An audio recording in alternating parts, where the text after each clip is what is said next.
Okay, where do we left off last time? So, hello! We are learning about open source security, which is great. So, there was a part one, so that was last week, sometime last week. You can find all of those past stream on the channel, so I'll leave that to you. So now I'm just mainly continue to look at what we have here. So, we left off here last time at security requirements. So let's see. Yeah. So you can see that what does security mean? So we have looked at this before, right? So we have looked at this triangle before, and then we do the test, which is fun, and then now we're here. So security requirements. Shall I do this or shall I do this? This one, I'm not hiding any content. Maybe I should do this. This is nicer. Okay. So, so we were talking about, the last time we were talking about there are, to define what is security, we need to make sure that the service is running, no data is compromised, people who are granted the right access would have the access. So also we have to authorize them to see if their identity is correct. So there need to be some login system, maybe 2FA kind of thing. So to clarify the identity, they will have the right access to do whatever they are given the permission to, and also the system itself should be available. So that's what we want. That's why security is important. So, but how can we achieve that, right? So we're talking about how can we achieve those. So so this is of course you need to know what to do. So this are the things we are trying to achieve. So software must comply with specific law and regulation as well. So you may know that in America there's the SBOM, and in EU we have the CRA, which is coming soon. So, but I'm not going to talk about those because this is not about that. There may be some future, courses or material talking about those, but not right now. Not right now. Yeah, so we have to. If there's law and regulations, of course, software need to comply them. And of course, if there's like places with vulnerability, then there will be regulations for those. So for certain sectors, this is even more important, like medical, of course, a lot of personal data there, very personal data, financial as well, also very personal data, very important data. A military system is about a country's security, another very very important thing. So so the software that will be used in those fields would be also need to be really well designed and protect against vulnerabilities. And so and here are the points that we have to learn about all these security objective and supporting security functions. So what do we have here? Confidentiality. So we have talked a little bit about this last time. So no unauthorized read. So for information that should be kept private, they should be kept private and should not be publicly retrievable. So yeah, so they actually, sometimes you see it online that they say some company, they have, some vulnerability in the database, so they lost some customer information. So, so that is not good. That's not good. Like why, the customer give you information and it's supposed to be, they trust you that you can protect those data. Also password information, that's also very important. So if you log into a system, you will set a password. So that password is also supposed, you are the only person who know about it, right? So if if you leak the password, that's also a very dangerous thing. If you use the same password for different website, that's also very dangerous. But as a consumer, but as a software developer, protecting your user against those is also very important. Like how do you keep the data safe? Integrity, no unauthorized modification. So only people are allowed to modify it who can modify it. So so you can think another thing that could destroy this integrity would be, for example, SQL injection. Someone, doesn't have supposed to not have access to change anything in the database. By using SQL injection, they can change the thing in the database, or retrieve the information that they should not retrieve. Then that's either confidentiality or integrity. So yeah, of course, again, like if people are not supposed to change anything, then and they are not allowed to. Also, who is that person, right? So there's also, I think they'll talk about logging and all this later, but integrity. So confidentiality, data that are not supposed to be seen by the public should be kept private. Integrity, information that should not be modified by people who doesn't have the right to, they should not be able to modify it. Availability, so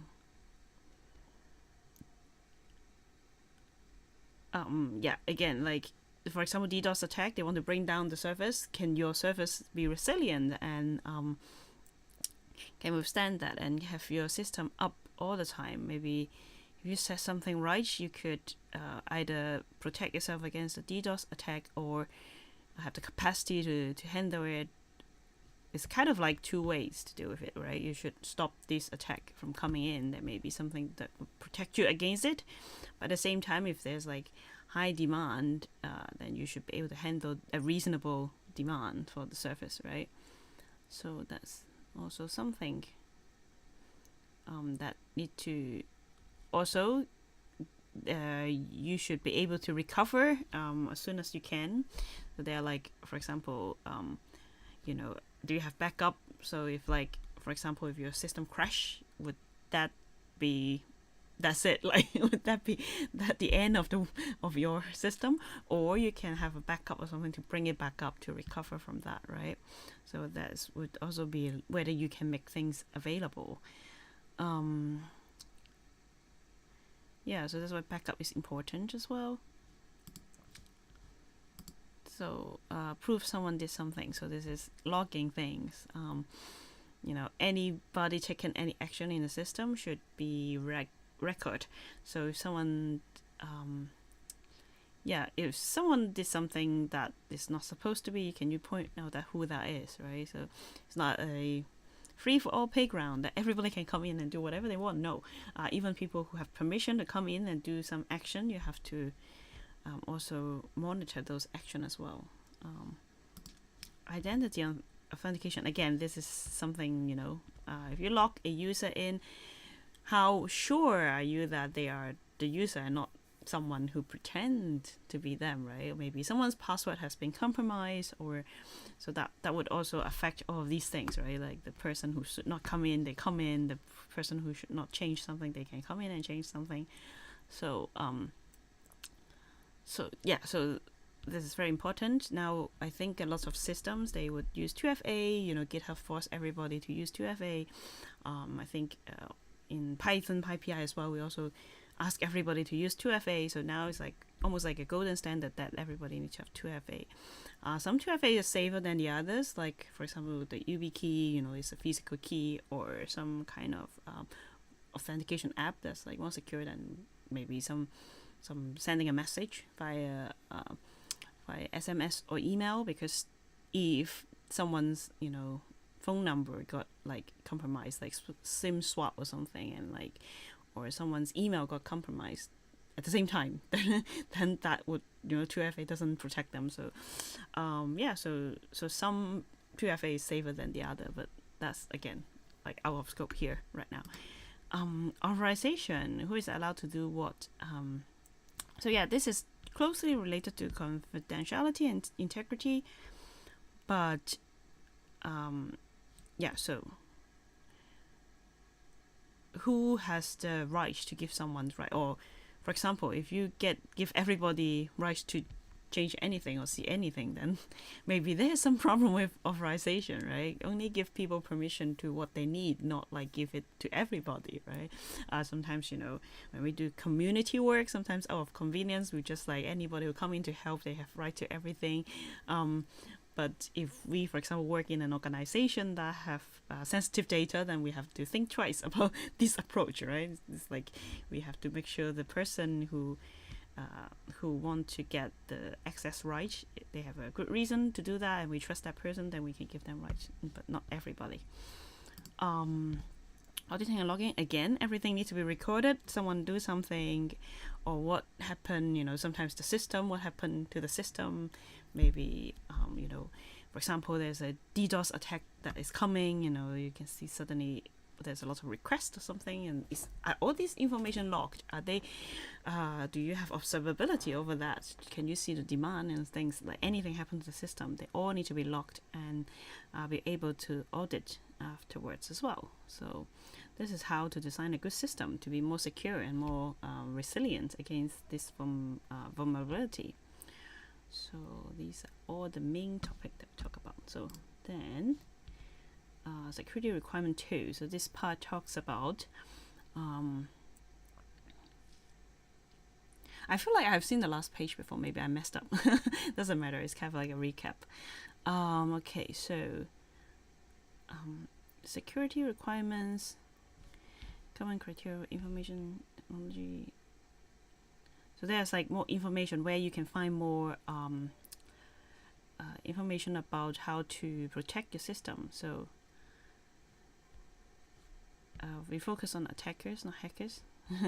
So this, again, like this course cover the basics. There will be more other, professional certified program, either on Linux Foundation or somewhere else, that would be kind of more deep dive into how you can protect your software system and how you can evaluate how safe a system is. But I think this is kind of out of the scope of this beginner's course, so that's where you can find more information about it. Test my understanding to see if I get it right. A typical requirement for a so this doesn't count as a quiz, right? The quiz is the last one, knowledge check, I think. Yeah, so those are not, I won't show you those. But the requirement for an internet connected service to stay available, is it a requirement? I think it's yes. Oh, it's not. What? Internet connected service stay available regardless of attack it undergoes. Why is it false? All internet always stay available if every device in the world connected to internet.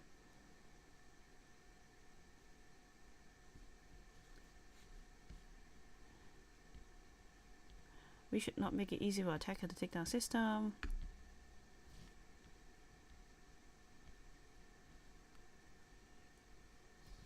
It can readily scale in the last scales.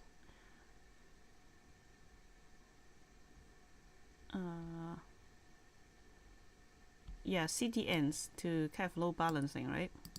System against social. In addition, so we can free. So I think they make it false because they think it's too ideal and it's too difficult to maintain. But again, like the key point here is load balancing and recovery. Yeah, I think it's a trick question because, like, so they say, oh, it's not a requirement because it's too harsh. Will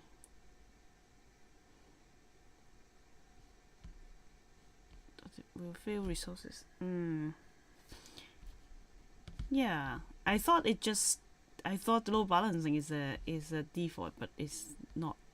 Seem like so. Interesting. Yeah, sometimes I got really misunderstand all these wordings and stuff, because if you think of any reasonable web service, that you of course have a load balancer and a backup or something, but it seems that this is not what they're talking about here. Anyway, yeah. How about what did I do with this? Oh, yes, it's basically same text. Okay, doesn't matter. Next page. Privacy, and why is it? Okay, privacy. Okay, we're talking about important thing here. Privacy here. We talk about in EU. We of course have the GDPR, which everybody know about right now at this point and age. But there's also other relevant legal requirements in the US, I believe. that is protecting people's privacy. So yeah. Yeah, so this is talking about why is privacy important. I think right now it's kind of another discussion about it's very interesting because now we have AI and stuff, and like facial recognition and things. There's like recently there's a debate about whether shops should use CCTV and facial recognition to monitor other people in the shop to see if there's any maybe past offender of people who are shoplifting and things like that. But that is quite controversial because that kind of violate people's privacy. And yeah, so privacy is always an important topic, and how we can protect people's privacy. Requirements. Simple approach, don't collect personal information. That's very simple. When GDPR started a few years ago, everybody needs to comply to it, right? And then even when we organize events, we are like, okay, don't collect too many information, just ask people to fill in the information that we need. For example, what's their contact method? We may have to contact people via email, but that's it. We won't collect too many information about them because that may be a problem. And do we want to keep those information? Do we want to, because for example, when the event is over, maybe if they haven't give you consent and stuff, maybe you should not store those data for a long time. Of course, marketeer will be very angry right now. They will be like, oh, you collect all this email, there's a golden opportunity to send them marketing information. But if that's the case, you may have to get consents from people when they sign up whether they want to receive marketing information. If don't, maybe delete their information right after when you don't need them, because if you have the information, there's a risk of losing it. Also, can you store in a third-party service, like if you have, for example, a Google form. Of course, people sign up via Google form, they know the data is going to be stored in Google, right? But for example, if you have built your own, let's say, web application to collect this information, then if you store at a third-party place, then this is really, really tricky. Is it, were you given consensus to do that? So that's very important. So no personal information, no trouble. If you don't need it, don't do it. Even nowadays, there's like cookies and stuff. There's, of course, there are tools that are super sophisticated. They can collect a lot of information about people's information using cookies and their browsing habit and what they filled in and stuff like that. But now there's even like some GDPR compliance, analytics tool that doesn't collect that many information about your visitors, so that like if you don't need it, like I don't need that many information, I opt in for those analytic tools that is GDPR compliance, because I only may be curious to know where people come in from, and what country they lived in, but that's it. I don't need to know every single thing about them, a heat map or whatever, where they click and stuff. So that's okay for me. So there are laws and regulations. I think GDPR is the most talked about one here in Europe, but there are, there's one in the US as well. But generally, in United Nations, there's also some, consent, kind of general agreement of how to protect people's privacy, especially in this internet age of things. So United States, this is kind of a bit, I'm not familiar with this because this is US.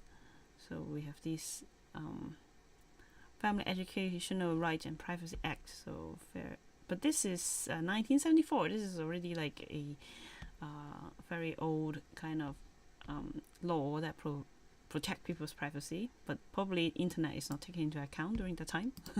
But there's other ones coming up. In 1996, there's another one, Health Insurance Portability and Accountability Act. So health-related data. So is protecting against those.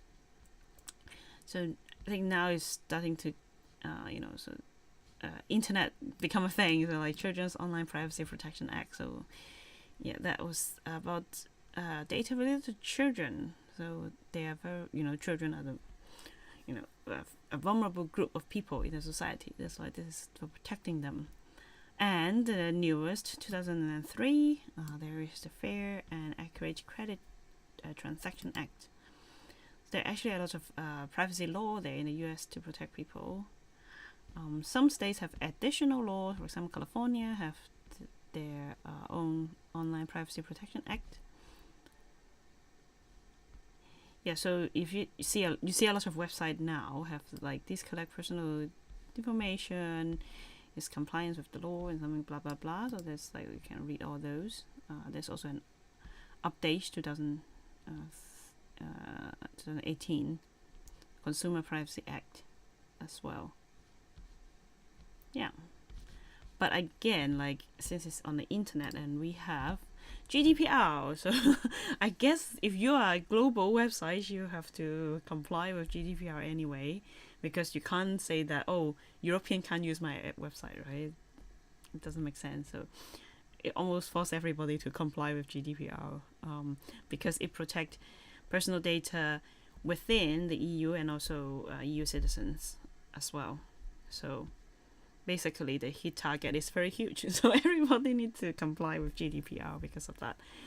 Yeah, so they talk on GDPR. So any personal identifiable information is protected. So there's two main things that we talk about a lot of times here when GDPR becoming a thing is so if it's identifiable information, which is defined as personal data, that data need to be collected with consensus. So that's why you see all this cookie and stuff, because some cookies are not GDPR compliance, which means that they collect a lot of information about you, visitors of the website, and it's almost identifiable. So that's why those website need you to click on the cookie agreement thing so that it complies with GDPR. Also, there is the right to be forgotten. So if you have the time and maybe hire a lawyer to request your data to be deleted, they should actually sometimes as an event organizer, we also sometimes get people email us saying that I want to be forgotten. So okay, we'll delete your data if we have it. Sometimes we don't even have it. So yeah, so that's why it's important. 7 primary principles. So what is it? Lawfulness, fairness, and transparency. Processing personal data in a way that's legal, fair, and transparent. So we also sometimes when we ask people to fill in the form, we'll say that, oh, why we collected, how we're going to treat your data. Maybe we'll store it for a year or two while the event is happening, and you'll store it on, let's say, Google or something, so people know where their data is and how we're going to use it and stuff. Purpose limitation: only process personal data in a way that are compatible with the legitimate process for which is collected. Again, don't collect things that you don't need. Only collect things that you need.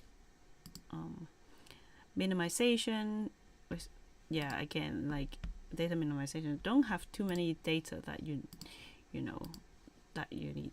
For example, you organize an event, you only collect data that is used for the event, like contact people, or maybe their dietary restrictions, or the t-shirt size, and probably like only thing that you need. And also don't ask too many questions that's unnecessary. If you don't give out t-shirt, don't ask t-shirt size, because what is it for, right? Accuracy: people's data accuracy enough today, so even reasonable step to erase or rectify inaccurate data. So maybe give people rights to change the information when see fit. It's also very important. Storage limitation. Again, like don't store it indefinitely. Only store it when you need it, and also store it in a reasonable place that's secure. Integrity and confidence. Again, like only people who should have access it, like don't, if you make it public, it defeats all the purpose of everything here. Accountability. So so people who are controlling the data should be accountable and make sure that everything is compliance. Ooh, heavy topic, GDPR. There's another one, another page. So the other page is talk about general data regulation. So this is right of access, right to rectification, right to erasure. Again, people have rights to say that they want to erase the data on your system. Right to restriction of processing, right to data portability, and right to object. So yeah, so these are all the things that basically just the same thing that we have talked about in the last page. So it complies with the law, the perform a contract with the data subject, legitimate business interests and consents. So I think nowadays, like, we more or less kind of exercising this kind of fundamentally. There may be some flaws in how we exercise it, but we are all aware of what we should do, and we should aim at compliance to it. And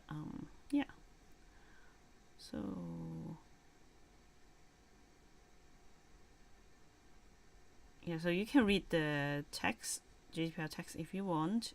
That's there right now. Okay, sorry, I have to take a call. I don't know why people are calling.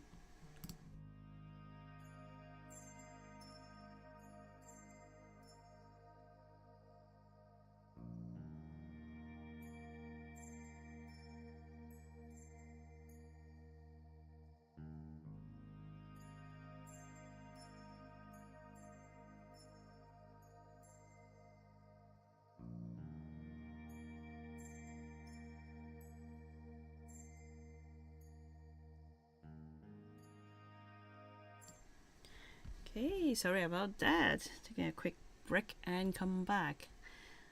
And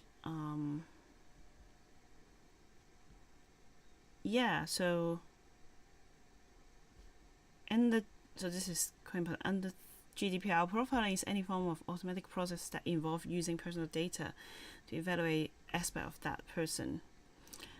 Profiling will usually require getting explicit consent from the individual, which means that also that individual will be able to withdraw that consent any times.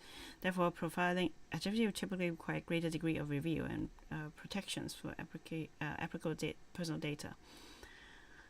So this is again like why those cookie kind of thing is very important, because if you collect a lot of like people visit your site's data and then you are doing profiling of them, then this also require consensus to process the data. So GDPR, I think that we are now like kind of get used to it already, and used to comply to GDPR, which is hopefully a good thing, that we are protected. So telemetry data about the software, data about how the software is used or performing, phone home mechanism built into the software itself, send its data elsewhere.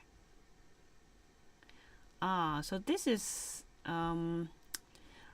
I think this is kind of maybe more common in more IoT devices, that you will send data about, like, how is it doing and stuff, and send it over the internet to somewhere that got stored. So there are some like privacy and confidential issues. End users are typically presented with an option to opt in to share statistics data. Or another example is that when you use your app, sometimes like it's ask you whether you want to send the analytic data, right? Even installing your OS or something, sometimes they would ask you whether you want to send analytics data. So that is what it's doing here. So that's why they ask you, right? Because it's they should ask you to see if you want to do it or not. Do you want to opt in or not? So those small prints should tell you like where your data is sent to and how your data is used. And do you have the ability to, like, how you can control the transfer of data? Can you say that like at any time don't transfer my data or something like that, or delete it and stuff?